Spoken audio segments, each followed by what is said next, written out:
தமிழ் ஜோதிட நேயர்களுக்கு வணக்கம். இந்த எபிசோட நம்ம கன்னி ராசிக்கு இந்த ஏப்ரல் மாதம் எப்படி இருக்க போகுது அப்படிங்கிறத பார்க்க போகிறோம். கன்னி ராசியை பொறுத்த வரைக்கும் புதன் உங்களோட 7ஆம் இடத்துல நீச்சமடைஞ்சு உட்காந்துருக்கிறாரு.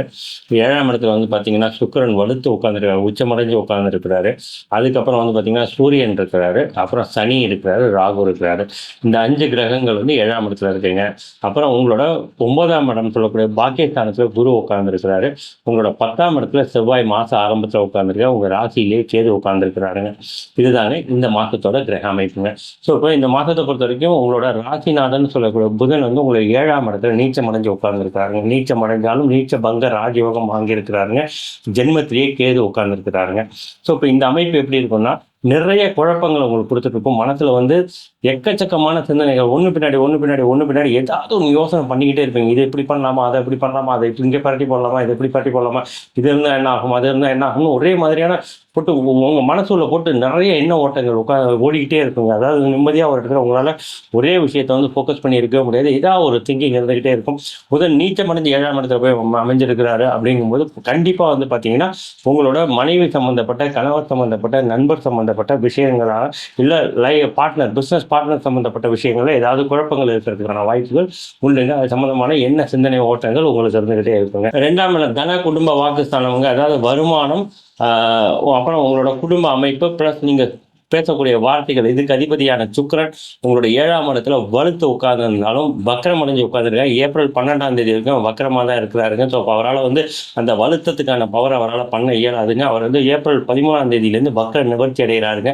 ஸோ அந்த 12ஆம் தேதிக்கு அப்புறம் பார்த்தீங்கன்னா உங்களுக்கு சுக்கிரன் தன்னோட ஒரு ரியல் பவரை காட்ட ஆரம்பிப்பார். ஸோ வருமானம் அதிகரிக்க ஆரம்பிக்கும். குடும்பத்தில் இருந்து சின்ன சின்ன சண்டை சச்சரவுகள் எல்லாம் குறைய ஆரம்பிக்கும். உங்கள் வார்த்தைகள் பார்த்தீங்கன்னா ரொம்ப ஒரு கவர்ச்சிகரமான வார்த்தைகளை போட்டு, அதாவது ஒரு அடுத்தவங்க அட்ராக்ட் பண்ணுற மாதிரி வார்த்தைகளை யூஸ் பண்ணி விஷயங்களை கவரக்கூடிய சூழ்நிலைக்கு நீங்கள் மாறுவீங்க. உங்கள் வார்த்தைகள் சொல் வளம் கொஞ்சம் அதிகமாக இருக்கிறது நீங்களே ஃபீல் பண்ண முடியுங்க. வருமானம் திருப்திகரமாக இருக்கும். வருமானத்தில் இருந்த தடைகள் எல்லாம் நீங்க ஆரம்பிக்குங்க. என்ன இப்போ பிரச்சனைனா, உங்களோட 2ஆம் அதிபதியோட 12ஆம் இடம்னு சொல்லக்கூடிய விரயம், தூக்கம், அலைச்சலுக்கு சொந்தக்காரரான சூரியன் போய் சேர்ந்து உட்கார்ந்துருக்காங்க. அப்படின்னா வருமானத்தில் தேவையில்லாத பிரச்சனைகளை, சின்ன சின்ன தடைகளை கொடுக்கறதுக்கான வாய்ப்புகள் இருக்குங்க. அதே மாதிரி வருமானத்துக்காகவும் குடும்பத்துக்காகவும் நீங்கள் அலையிறதுக்காகவோ இல்லை தூக்கத்தை கெடுத்துக் கொள்வதற்கான வாய்ப்புகள் உங்களுக்கு அதிகம் இருக்குங்க. அதே மாதிரி 3ஆம் இடம்னு சொல்லக்கூடிய இடத்துக்கு அதிபதியான செவ்வாய் உங்களுக்கு மாத ஆரம்பத்தில் உங்களோட 10ஆம் இடத்துல உட்கார்ந்தோம். ஏப்ரல் 2ஆம் தேதி அன்றைக்கி நீச்சம் அடைஞ்சு 11ஆம் இடத்துக்கு வராருங்க. 3ஆம் இடம்ங்கிறது தைரிய வீரிய ஸ்தானம், இளைய சகோதர ஸ்தானம். இந்த இடத்துக்கு அதிபதியான செவ்வாய் 11ஆம் இடத்துல போய் உட்கார்றது நல்லதானாலும் அங்கே அவர் நீச்சம் அடைஞ்சு உட்கார்றதுங்கிறது இளைய சகோதரன் சம்மந்தப்பட்ட சின்ன சின்ன பஞ்சாயத்துகளை உங்களுக்கு கொடுக்கறதுக்கான வாய்ப்புகள் இருக்குங்க. அதே மாதிரி கம்யூனிகேஷன் டிஜிட்டல் கம்யூனிகேஷனில் சின்ன சின்ன எரர் வரதுக்கான வாய்ப்புகள் இருக்குது. ஒரு வாட்ஸ்அப்லையோ இல்லை மெயில் மூலிமா நீங்கள் அனுப்பக்கூடிய விஷயங்கள் பிரச்சனைகளாக, சின்ன சின்ன பிரச்சனைகளாக வரதுக்கான வாய்ப்புகள் இருக்குங்க. அதே மாதிரி செவ்வாய் 11 போய் உட்காரும்போது ரத்தம் சம்மந்தப்பட்ட விஷயங்கள் கொஞ்சம் ரத்த சோகை வரத்துக்கோ இல்லை பிபி சம்மந்தப்பட்ட விஷயங்கள் வரதுக்கான இதெல்லாம் இருக்குங்க. ஸோ அதெல்லாம் நீங்கள் கொஞ்சம் செக் பண்ணி வச்சுக்கிறது நல்லதுங்க. அதே மாதிரி 4ஆம் இடம்னு சொல்லக்கூடிய 4ஆம் இடத்துக்கு அதிபதியான குரு பகவான், 4ஆம் இடம்னா எதாவது சொல்லணும்னா வண்டி, வீடு, வாகனம், சுகம், அம்மா, இந்த இடத்த பற்றி பேசுவாங்க. இந்த இடத்துக்கு அதிபதியான குரு பகவான் உங்களோட 9ஆம் இடத்துல பாக்கியஸ்தானத்தை ஏறி உட்கார்ந்துருக்காங்க. அப்படி உட்காரும்போது என்ன ஆகும் அப்படின்னா, அம்மாவால் உங்களுக்கு கிடைக்கக்கூடிய விஷயங்கள் எல்லாமே பாக்கியமாக கிடைக்க ஆரம்பிக்குங்க. அதே மாதிரி வீடு, வண்டி, வாகனம் சம்மந்தப்பட்ட விஷயங்கள்லாம் சூப்பராக நடக்குமா. அந்த இடத்த சனி தன்னோட 10ஆம் பார்வையை பார்க்கறதுனால கண்டிப்பாக கன்னி ராசிக்காரர்கள் செகண்ட் ஹேண்ட் ஹவுஸோ செகண்ட் ஹேண்ட் வண்டியோ வாங்குறதுக்கான வாய்ப்புகள் உண்டுங்க. அதே மாதிரி வண்டியில் சேஞ்சஸ் பண்ணுறதுக்கு, வண்டியில் சர்வீஸ் பண்ணுறதுக்கு, வீடுகளில் சின்ன சின்ன மாற்றங்கள் செய்யறதுக்கு, வீட்டுக்கான இன்வெஸ்ட்மெண்ட் பண்ணி பெயிண்டிங் பண்ணுறது, சேர், சோஃபா, டேபிள் எல்லாம் வாங்கி போகிறதுக்கான வாய்ப்புகள் அதிகம் ஜாஸ்தி. உங்களுக்கு 5ஆம் இடம் சொல்லக்கூடிய 5ஆம் இடத்துக்கு அதிபதியான சனி பகவான் 7ஆம் இடத்துல உட்கார்ந்துருக்கிறாருங்க. அதாவது உங்களோட பூர்வ புண்ணிய 5ஆம் இடம் மனசு, காதல், குழந்தை, பூர்வீகம், குலதெய்வம் சம்மந்தப்பட்ட விஷயத்தை பேசக்கூடிய இடங்கள் இருக்குங்க. அந்த இடத்த அதிபதி போயிட்டு உங்களோட 7ஆம் இடத்துல உட்கார்ந்துருக்கிறாங்க. அதனால யாரெல்லாம் கன்னிராசிக்காரர்கள் லவ் பண்ணிட்டு இருக்கீங்களோ உங்களுக்கு லவ் கல்யாணமாக மாறுறதுக்கான வாய்ப்புகள் ரொம்ப ரொம்ப ஜாஸ்திங்க. ஆனால் அங்கே ஒரே ஒரு பஞ்சாயத்து என்னன்னா, அங்கே சூரியன் 12ஆம் அதிபதி போய் அங்கே போய் உட்காந்துருக்காங்க. ஏப்ரல் 13ஆம் தேதி அன்றைக்கி சூரியன் அங்கேருந்து மாறுறாருங்க. ஸோ 12ஆம் தேதி அங்கே போய் உட்காரும்போது சிறு பஞ்சாயத்துகளையும் சின்ன சின்ன மன உரசல்களையும் கொடுத்து தான் அந்த கல்யாணம் உங்களுக்கு டேக் ஆஃப் ஆகிறதுக்கான வாய்ப்புகள் இருக்குங்க. ஏப்ரல் 12ஆம் தேதி வரைக்கும் காதலிக்கிறவங்களுக்குள்ள சின்ன சின்ன உரசல்கள் வரதுக்கான வாய்ப்புகள் இருக்குது. கணவன் மனைவிக்குள்ள பிரச்சனைகள் வரதுக்கான வாய்ப்புகள் இருக்குது. குழந்தைகள் சம்மந்தப்பட்ட விஷயத்தில் யாராவது வந்து ட்ரீட்மெண்ட் எடுத்துகிட்டு இருக்கிறீங்க குழந்தைக்காக அப்படின்னு சொல்லி சொன்னால் அதில் சின்ன சின்ன பிரச்சனைகள் வரதுக்கான வாய்ப்புகள் இருக்குது. எப்போ சூரியன் அங்கேருந்து உங்களுக்கு மாறுறாலும் சூரியன் மாறினதுக்கு அப்புறம் அந்த இடம் உங்களுக்கு கிளியர் ஆகிடுதுங்க. ஸோ எல்லாமே ஸ்மூத்தாக கன்வெர்ட் ஆக ஆரம்பிச்சு ஏப்ரல் 12ஆம் தேதிக்கு அப்புறம் நீங்கள் பண்ணக்கூடிய விஷயங்கள், அதாவது குழந்தைகள் சம்மந்தப்பட்ட விஷயமான குழந்தைகளோட படிப்புக்காக நீங்கள் இது இன்வெஸ்ட் பண்ணுறதுக்கான வாய்ப்புகள் உண்டு. குழந்தைகளை வந்து டூர் கூட்டு போகிறதுக்கான வாய்ப்புகள் உண்டு. குழந்தைகளுக்கு சுக்கிரனும் அந்த இடத்துல வலுத்து உட்கார்ந்துருக்கிறதுனால குழந்தைகளுக்கு தேவையான ஆடம்பர பொருட்கள்லாம் வாங்கி கொடுக்கறதுக்கான வாய்ப்புகள் ரொம்ப ரொம்ப அதிகம் உண்டு. எதாக இருந்தாலும் ஏப்ரல் 12ஆம் தேதிக்கு மேலே பண்ணிக்கோங்க. உங்களோட 6ஆம் அதிபதி 7ஆம் இடத்துல போய் உட்கார்ந்துருக்கிறதுனால மனைவி இல்லை கணவன் சம்மந்தப்பட்ட விஷயத்தில் சின்ன சின்ன உடல்நல குறைவுகளோ சின்ன சின்ன சண்டை சச்சரவுகளோ வரதுக்கான வாய்ப்புகள் இருக்குது. கேதுவும் ஜென்மத்தில் உட்காந்து 7ஆம் இடத்துல வந்து ராகு உட்கார்ந்துருக்கிறதுனால மனக்குழப்பம், மனைவி கணவன் சம்மந்தப்பட்ட மனக்குழப்பம் வரலாம். தேவையில்லாத என்ன சிதறல்கள் வரலாம். அவங்கள பற்றி இப்படி பண்ணலாமா அப்படி பண்ணலாமா, ஐயோ அவங்க இது பண்ண தப்பா அது பண்ண தப்பான சின்ன சின்ன என்ன குழப்பங்கள் எல்லாம் வரலாம். இந்த ராகு கேது பயிற்சிக்கு அப்புறம் அதெல்லாம் மாறப்போகுது. அதே மாதிரி சூரியன் அங்கே இந்த மாறினதுக்கு அப்புறம் உங்களுக்கு ஒரு பெரிய சேஞ்சஸ் தெரிய ஆரம்பிக்குங்க. அதே மாதிரி அங்கே இருக்கிற புதனும் 7ஆம் தேதி இன்னைக்கு வக்கர நிவர்த்தி, அவங்க ராசியாதிபதி புதனும் 7ஆம் தேதி இன்னைக்கு வக்கர நிவர்த்தி அடைகிறாங்க. அதுக்கப்புறமே உங்களுக்கு என்ன தெளிவு, என்ன ஓட்டத்தில் ஒரு நல்ல தெளிவு வரத்தை நீங்கள் வந்து பார்ப்பீங்க.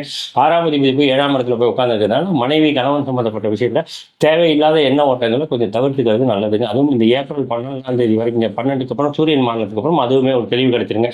அதே மாதிரி 7ஆம் அதிபதி வந்து 9ஆம் இடத்துல உட்காந்துருக்கு. மனைவியால் உங்களுக்கு பாக்கியம் உண்டுங்க, கணவனால் பாக்கியம் உண்டு.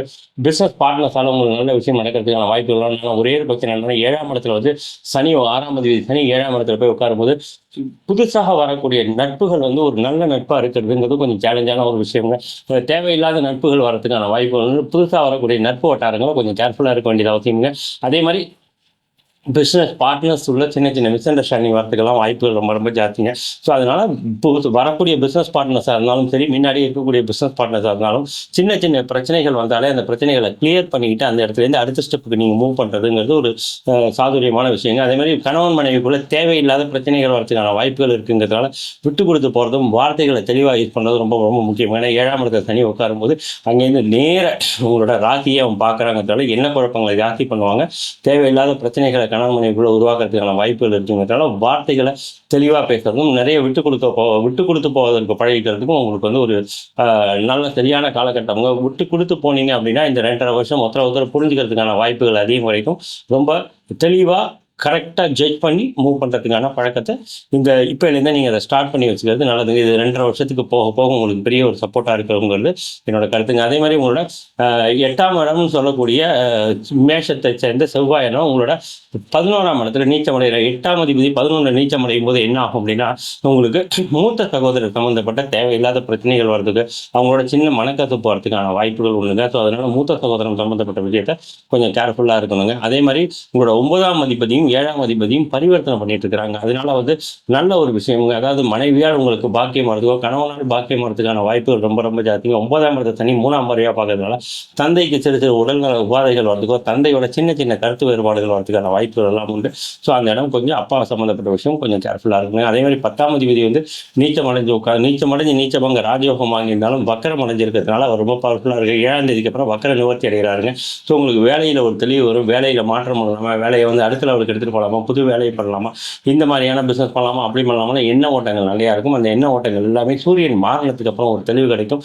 ஏப்ரல் 13ஆம் தேதிக்கு அப்புறம் நீங்கள் என்ன விதமான முடிவு எடுக்கிறது ரொம்ப நல்ல ஒரு விஷயங்க. அதே மாதிரி அடுத்தது வந்து பார்த்தீங்கன்னா உங்களோட 12ஆம் அதிபதினு சொல்லக்கூடிய சூரியன் வந்து 7ஆம் இடத்துல இருக்கிறதுனால கணவனுக்காகவோ மனைவிக்காகவோ விரயம் பண்ணுறதுக்கான வாய்ப்புகள் ரொம்ப ரொம்ப ஜாஸ்திங்க. ஸோ அவங்களுக்கு உடல்நல குறைவுனாலே ஏதோ ஒரு விஷயத்தினாலே வெளியூர் வெளிநாடு வெளிமாநிலம் கூட்டு போகிற விஷயத்துக்காக இது வந்து நீங்கள் விரயம் பண்ணுறதுக்கான வாய்ப்புகள் ஜாஸ்திங்க. ஏப்ரல் 13ஆம் தேதி சூரியன் உங்களோட 8ஆம் இடத்துக்கு வராருங்க. 12ஆம் அதிபதினு சொல்லக்கூடிய சூரியன் உங்களோட 8ஆம் இடத்துக்கு வருதுங்கிறது திடீர் அதிர்ஷ்டத்தை உருவாக்குங்க. திடீர்னு வாழ்க்கையிலேயே நீங்கள் நினச்சி பார்க்க முடியாத ஒரு அதிர்ஷ்டத்தை உங்களுக்கு அள்ளி கொடுக்கறதுக்கான வாய்ப்புகள் இருக்குங்க. நீங்கள் வாழ்க்கையில் என்னென்னலாம் ஆசைப்பட்டீங்களோ எதெல்லாம் அடைய முடியாமல் இருக்குதோ அதெல்லாம் அடையிறதுக்கான வாய்ப்புகள் இந்த ஏப்ரல் 13ஆம் தேதிக்கு மேலே ஒன்றுங்க. உங்களோட ஜாதக கட்டம் கரெக்டாக இருந்துச்சுன்னா, உங்களோட தசாபுக்தி அந்தரம் கரெக்டாக போயிட்டு இருந்துச்சுன்னா திடீர் அதிர்ஷ்டம் கண்டிப்பாக கன்னிராசிக்காரர்கள் ஏப்ரல் 13ஆம் தேதிக்கு மேலே எதிர்பார்க்கலாம்.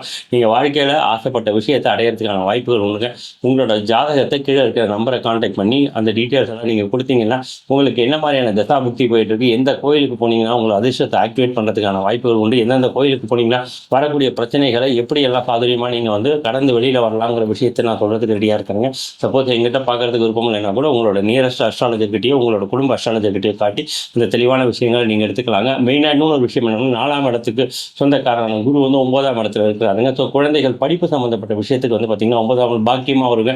ஸோ அதே மாதிரி புதன் வந்து 5 கிரகமாக சேர்ந்து கனெக்ட் ஆகி உட்காந்துருக்கிறதுனால படிப்பு சம்மந்தப்பட்ட விஷயத்தில் ஒரு சின்ன சின்ன குழப்பங்கள் வரதுக்கான வாய்ப்புகள் உண்டுங்க. அதுவும் வந்து புதன் வக்கர நிவர்த்தி அடைஞ்சு சூரியனும் அங்கேருந்து விலகினதுக்கு அப்புறம் பார்த்தீங்கன்னா படிப்பில் வந்து ஒரு தெளிவு கிடைக்கிறதுக்கான வாய்ப்புகள் உண்டு. படிப்புக்காக நீங்கள் இன்வெஸ்ட் பண்ணுறதுக்கான வாய்ப்புகள் அதிகம் உண்டுங்க.